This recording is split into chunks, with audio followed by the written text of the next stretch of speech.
Nauwi naman sa trahedya ang sanay masayang camping experience ng mga estudyante sa isinagawang Boy Scout Jamboree. Ito po'y matapos makuryente ang 15 estudyante sa Zamboanga. 3 sa mga ito dead on arrival na po sa pagamutan. 3 naman po ang nasa critical na kalagayan habang ang 9 ay patuloy na ginagamot sa ospital. Detalye alamin po natin kay Eli Dumabo. Napalitan ng lungkot ang dapat sanay masayang camping experience ng Boy Scout Jamboree sa sitio Abong-Abong, Barangay Pasulangka, Zamboanga City.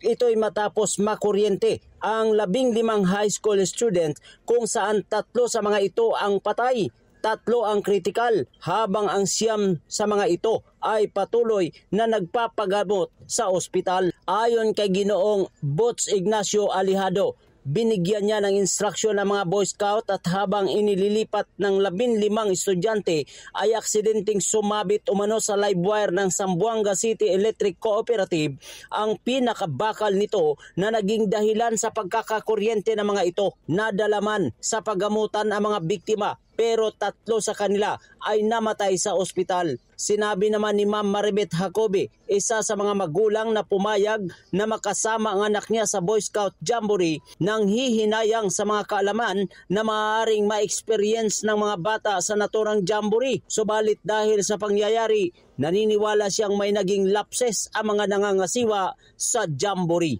Dapat sana yung safety pa talaga sila bago sila mag-check talaga nila dapat wire ba basta 100% safety talaga. Habang si Ginoong Bong naman, sinundo kaagad ang kanyang anak sa lugar nang mabalitaan ang nangyari. Kasi namatay yung mga biktima. Oo. Diba?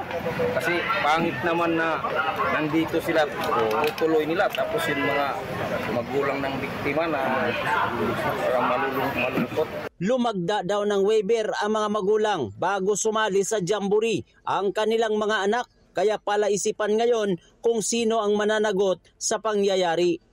Tiniyak naman ni Attorney J.R. Ortiga, BSP Chairperson Zamboanga City Council, na sasagutin nila ang mga gastusin sa ospital ng mga biktima. Wala pang paliwanag ang LGU Zamboanga City kung sino ang dapat managot at kung ano ang parusang dapat ipataw sa pangyayari.